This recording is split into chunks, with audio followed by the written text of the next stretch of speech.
For our next session, which will be a duologue, this will be quick tips for endocrine disorders before surgery. I'll invite Dr. Lalit Gupta, Dr. Rakesh Mittal, Dr. Gautam Gole, and Dr. Lavneesh Benz to moderate this, to whichever person in this session. A very good evening. Uh, so let's start with the first duologue of this session, that is low TSS during pre-operative workup. May I call upon Beatrice and Anshita Agarwal to present.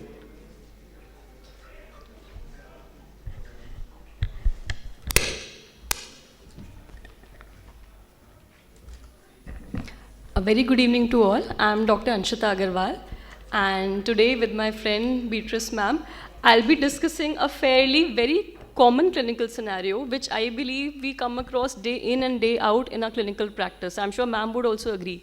A patient coming for pre-op clearance to an endocrinologist with a TFT report with a TSH suppressed below the normal range. So ma'am, do you agree? Do you also see such patients quite a lot in your OPDs? We do. Okay.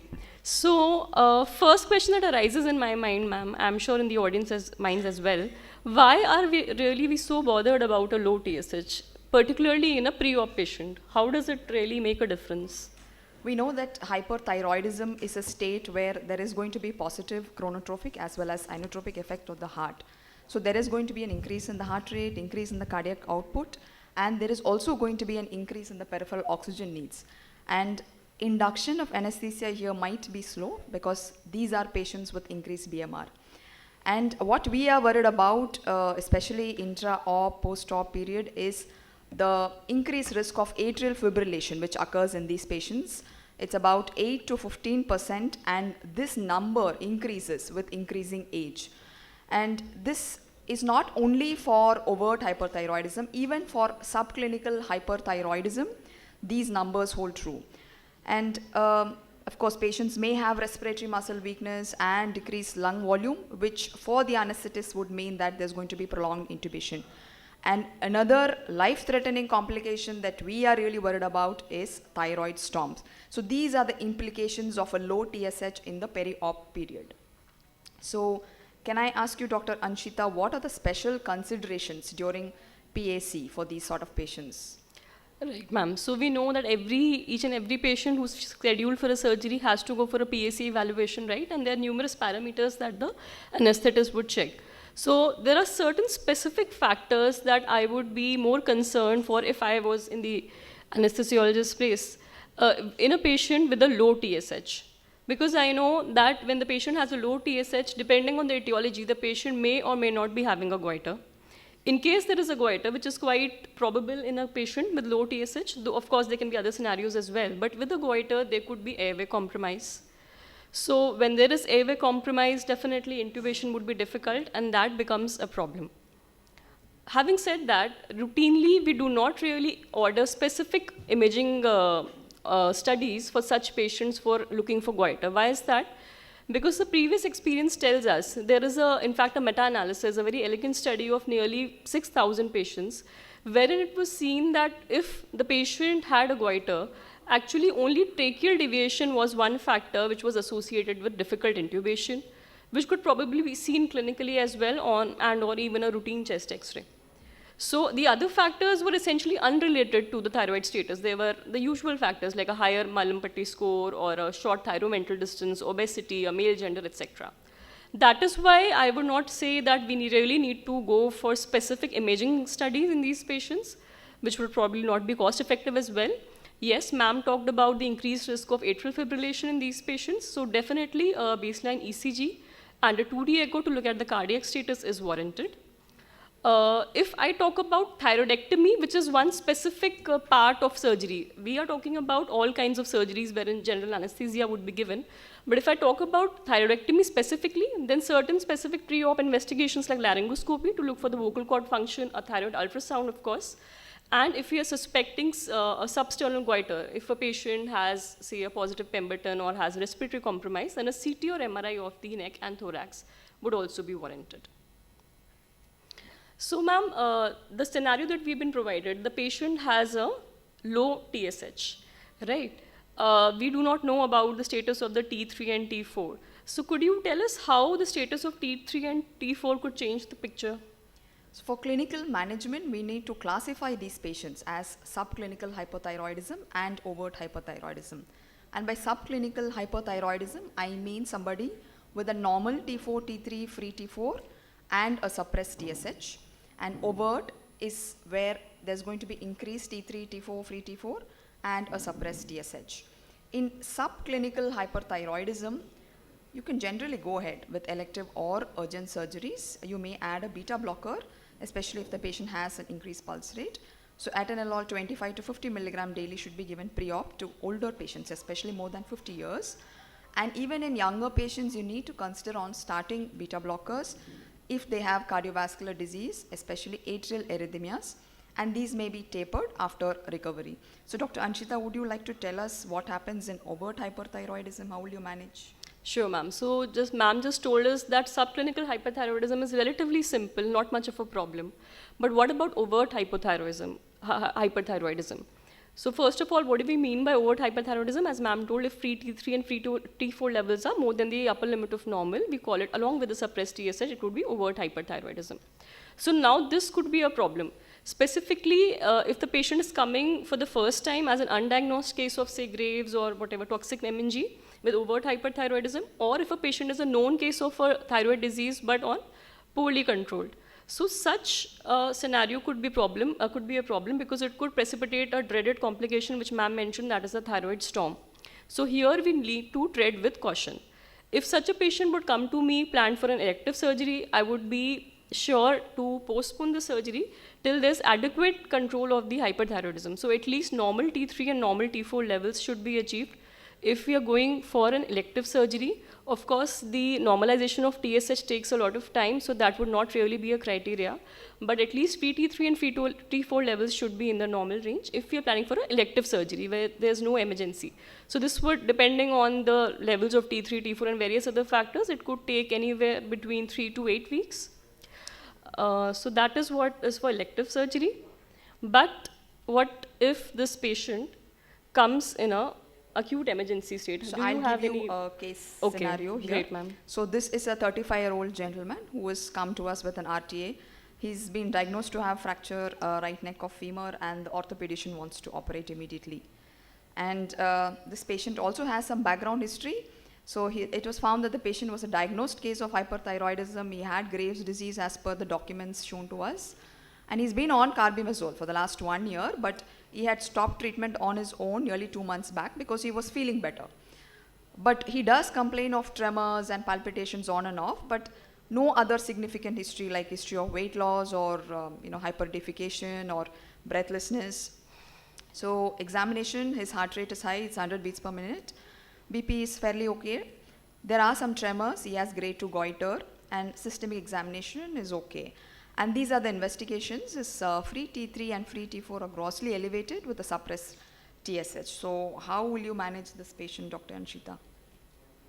Right. So as much as I would like to control his hyperthyroidism before surgery, I know I do not have that much time, because then the patient might land up in some kind of orthopedic complications, malunion or avascular necrosis, so many. So here, I know I cannot control the T3 and T4 levels within a day or 2 days. But what my emphasis here would be to control the symptoms and signs of sympathetic overactivity. Of course, because I want the patient to become eventually euthyroid, particularly this euthyroidism would be very helpful in the post-op period, so I will definitely start the patient on an anti-thyroid drug, in this case, say, carbimazole, 20 milligrams OD. Some doctors prescribe it in divided doses to begin with. I think that depends. Also very important in this case is to initiate a beta blocker. So either a long-acting one like atenolol, which can be given once daily, or propranolol, which has to be given either TDS or even QID. So this patient was, of course, started on beta blockers, propranolol 40 mg BD, and quickly increased to 40 TDS over some 24 to 36 hours, wherein a resting heart rate of 75 to 80, which what we wanted was achieved. So because of the emergency nature of the surgery, the surgical clearance was provided. Thankfully, the intra-op period was uneventful. The patient in the post-op period was continued on carbimazole, and tapering doses of beta blockers were also continued in the post-op period. So this was the case scenario in this patient. So ma'am, this is how I manage the patient. How would you suggest a pre-op preparation for an urgent surgery should be done in hyperthyroid patients? So the most important thing is to evaluate for the possible cardiopulmonary disease and monitor for possible development of arrhythmias or cardiac ischemia and congestive heart failure. And if possible, insert an arterial line, measure the central venous pressures, if any evidence of cardiopulmonary disease exists. And also remember that in the post-op period, these patients are at an increased risk of prolonged intubation because of the increased basal oxygen consumption and associated respiratory muscle weakness as well. Most important is you need to start the patient on beta blockers. So unless contraindicated, beta blockers must be given. And long-acting ones are generally preferred because just an oral dose which is taken 1 hour before surgery will usually maintain the adequate beta blocker. And you can increase it to get a target heart rate of less than 80 beats per minute. And IV propranolol again can be used intra-op and can be used to control the fever, hypertension and tachycardia as well. And beta blockers should be continued till the patient's thyroid disease is under control. And then this is just a table showing the different beta blockers. All of you must be knowing about it. Just a few points. Propranolol is the other advantage is that it's also going to block T4 to T3 conversion, but it has a very short half-life. So we prefer atenolol, which has a longer half-life. And so if there is any contraindication to beta blockers, like if the patient has COPD or asthma, then calcium channel blockers like verapamil and diltiazem can also be used for rate control in these patients. So what about the role of thionomides in these patients, Dr. Anshita? Yes, ma'am. So we know that when it comes to drugs, thionomides are the preferred drugs that are given to patients with hyperthyroidism. In a patient coming for elective surgery, they would play an important role in making the patient euthyroid prior to surgery. But even in an urgent surgery, their role is not really less. Why? Because we want to aim for control of hyperthyroidism in the post-op period as well. It is not just about the pre-op or the intra-op period.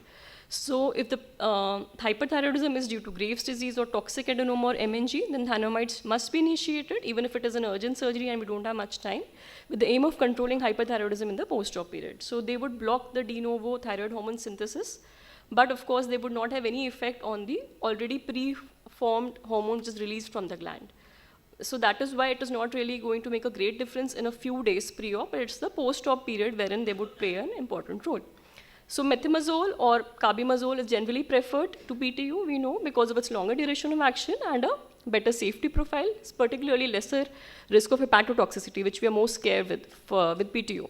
So rough guide, I think that is really variable, but generally what we follow that if the T4 is somewhere around 1 to 1.5 times the upper limit of normal, we may start with 5 to 10 mg. This is for methimazole, right? And 10 to 20 mg if it is around 2 times, and if it is 2 to 3 times, then a higher dose of 30 to 40 mg. Also, if it is more than 1.5 or 2 times, generally to begin with, you might give a divided dose. In other patients, OD dose would suffice. They have to be avoided during the first trimester of pregnancy, wherein PTU becomes a drug of choice. PTU, which is given at a dose of somewhere around 100 to 150 milligrams every 6 to 8 hourly, is preferred. Also, in cases of thyroid storm, we'll be talking about that subsequently because it also blocks T4 to T3 conversion, just like the beta blockers as well. Right. So, ma'am, is there any role of iodine in the pre-op preparation of a higher toxic patient? Yes, definitely. Just like how you'd mentioned that methimazole and carbimazole, they are going to take some time. So if we have a patient with urgent surgery and if the patient is overtly hyperthyroid, then iodine definitely has a role. And you can use iodides, potassium iodide solution, 1 to 5 drops thrice daily. But the timing is important. This has to be administered 1 hour after the thionomides. How does iodine work? It's going to block the release of T4 and T3 from the gland, and thereby it shortens the time to achieving a euthyroid state. But this effect is transient. This is a Wolff-Chaikoff effect.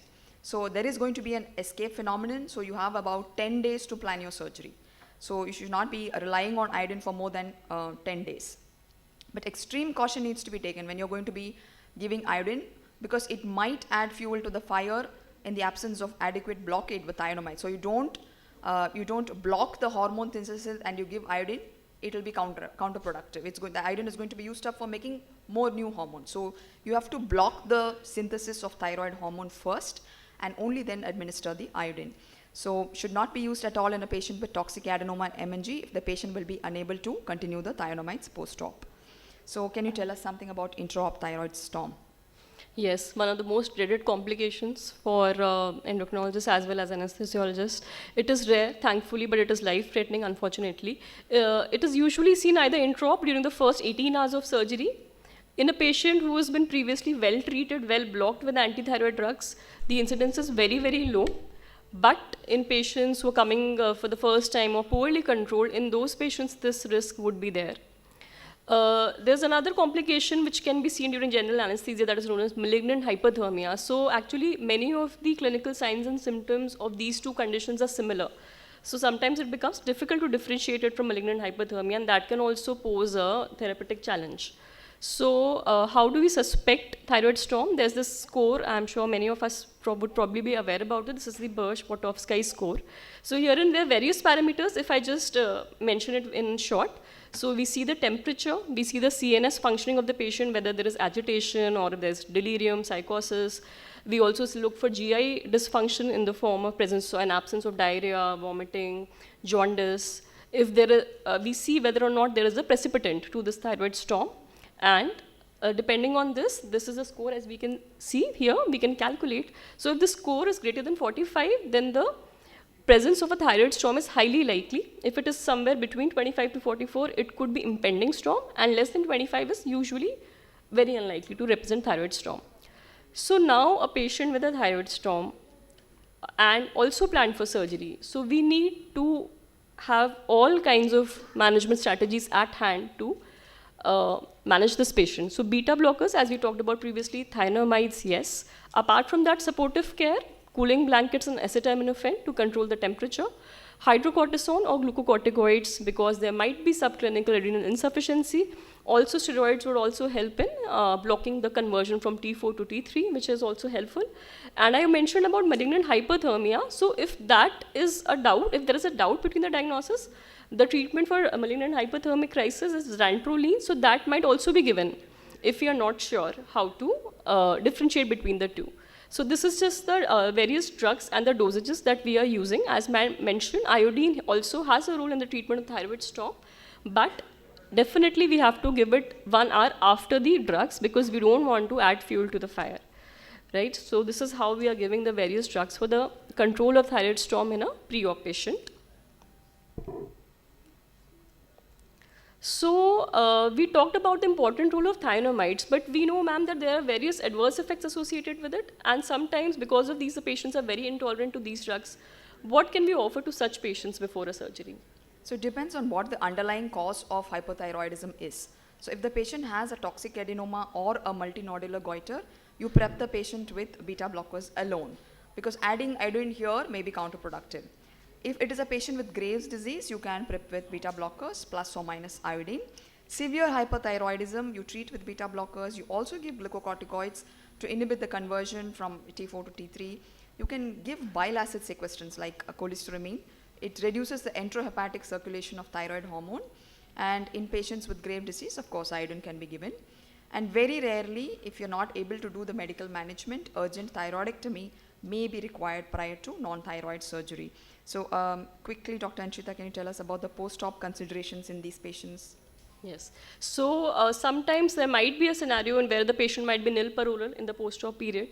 So the good thing is that if a patient has been previously very well controlled, then stopping the drug for 7 to 10 days would not really make a big difference. And especially if the patient has been on treatment for 6 to 12 months, then even for weeks, if we stop, it will not make a big difference. But the question of other kinds of preparation is really questionable. There is probably some data on rectal thionamides, but we do not have any practical experience with that.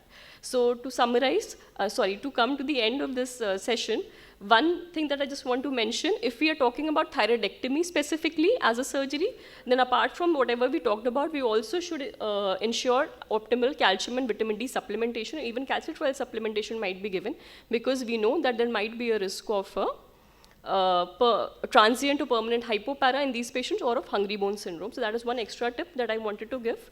And of course, once you remove the thyroid, you stop the drugs and start the patient on thyroxine supplementation. So with this, I think our time is also up. We come to the end of our discussion. Thank you so much, ma'am. And Over to the chair. over to the chairpersons now. Okay, thank you, Dr. Anshita and Dr. Annie. Thank you, that is wonderful and it's refreshing for me. Any queries from the house? Yes, ma'am. I have 1-2 points regarding beta blockers. Atenolol is not recommended these days because in hypertension we see that this is not useful these days. These don't affect on the beta receptors. Metoprolol is all right. What are your comments about giving atenolol and stressing an atenolol? Number 2, please tell us what are thianamides and dulatrine. You have used thianamides and dulatrine for malignant hyperthermia. Dantrolene. Sorry. Dantrolene. Please. And thianamides. So first part of the question, sir. So when we are giving beta blockers in these patients, our aim is not particularly to control the hypertension, it is more to control the sympathetic overactivity. So here in most of the international guidelines also have said that atenolol, since it is having a long half-life, and as we mentioned, even if we give it just 1 hour before the surgery, it would ensure control of the sympathetic overactivity, not only in the intra but also in the post-op period. So that is why it is not being given with the aim of controlling the BPS. But I fully agree with you, it is not a very good drug as an antihypertensive, but since here our aim is different, it is preferred. And in clinical practice, I think many of us are also using propranolol very frequently, just that it has to be given more frequently, like BD, TDS, even QID. Coming to the second part of the question, sir, that is just an add-on. I think I might not be the best person to tell you about dantrolene, but why I mentioned it here was because the thyroid storm, which we see not very frequently, but we do see as a life-threatening condition, specifically if it is seen in the intra-op or pre-op period, therein a specific DD would be malignant hyperthermia, which our, I think, surgeon and anesthetist friends would know more about. So there we are using dantrolene. Mechanism of action of dantrolene. I will not be able to tell you that, sir, sorry. Because it is not a part of the management of the hyperthyroidism at all. What are these drugs being used? We don't know. Thionamides are basically carbimazole and methimazole, so they inhibit the production of thyroid hormone. One One small point regarding the use last of one. beta blocker in the perioperative phase. There are studies now. The studies compared, they see the stroke rate following use of atenolol and metoprolol. It was higher as compared to bisoprolol. There was comparative trials. So that is of course not very relevant to the current discussion, but we must remember that atenolol given for a longer time increases the central aortic pressure, and that is directly linked to strokes. And perioperative strokes I am talking, it's very early, results come quite early. So it would have been better if we use bisoprolol, though your data does not have, you don't have that kind of data, but in perioperative general management of beta blockers, we would like to use bisoprolol instead of atenolol or metoprolol. Okay, thank you, Dr. Andy and Dr. Anshita. Thank you, sir.